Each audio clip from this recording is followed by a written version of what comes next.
ഏങ്ങണ്ടിയൂർ ആയിരങ്കണ്ണി ഭഗവതി ക്ഷേത്രത്തിലെ പൂരമഹോത്സവ നടത്തിപ്പ് സുഗമമാക്കുന്നതിനായി ആയിരങ്കണ്ണി ക്ഷേത്രം ട്രസ്റ്റിന്റെയും പൂരം സെൻട്രൽ കമ്മിറ്റിയുടെയും വിവിധ പ്രാദേശിക ഉത്സവ കമ്മിറ്റികളുടെയും സംയുക്ത യോഗം ചേർന്നു.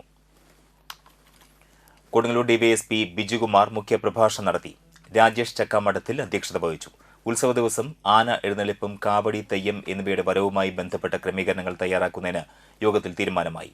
Trust secretary Viswambharan Kathott, Chalakudy social forest വിഭാഗം officer Rajeevan, Vadanappally SHO Shaiju, president Uthaman Kathott, രക്ഷാധികാരി വിദ്യാധരൻ കാത്തോട്ട് എന്നിവർ സംസാരിച്ചു. 31 പ്രാദേശിക ഉത്സവ കമ്മിറ്റികളുടെ പ്രതിനിധികൾ യോഗത്തിൽ പങ്കെടുത്തു.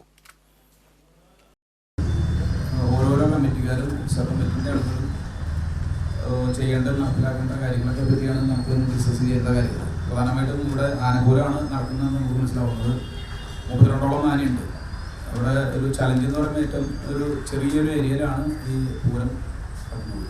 സ്വാഭാവികമായിട്ടും ഇത്തരം 32 ആന വരുമ്പോൾ തന്നെയുള്ള ജനങ്ങളും കൂടി ആകുമ്പോൾ ഇത്ര സ്പേസിൻ്റെ ഒരു ചെറിയ പ്രശ്നം നമ്മൾ കാണുന്നുണ്ട്. അപ്പോൾ സ്വാഭാവികമായിട്ടും ഇതിൻ്റെ ആനനെ എഴുന്നള്ളിപ്പുമായി ബന്ധപ്പെട്ട് ഫിറ്റ്നസ് സർട്ടിഫിക്കറ്റ്, ആനയ്ക്കുള്ള ഇൻഷുറൻസ്, ലൈസൻസ്, വരുന്ന ജനങ്ങൾക്കുള്ള ഇൻഷുറൻസ് തുടങ്ങിയ കാര്യങ്ങൾ പ്രധാനമായും ഡോക്യുമെൻറ്റേഷൻ നോക്കേണ്ടതും അത് എല്ലാം അപ്ഡേറ്റ് ചെയ്യേണ്ടതും പ്രധാനമായിട്ട് അത് ചെയ്തതാണ്. കൂടാതെ ഈ ആനകൾക്ക് വലിയ ഇഷ്യൂസോ പ്രശ്നങ്ങളോ ഉണ്ടെങ്കിൽ അത് തുടക്കം മുതൽ തന്നെ അത് മനസ്സിലാക്കിക്കൊണ്ട് ഈ മതപ്പാടുള്ള ആനകൾക്ക് ആന നമ്മൾ നേരത്തെ കൂട്ടി തന്നെ ഒഴിവാക്കും.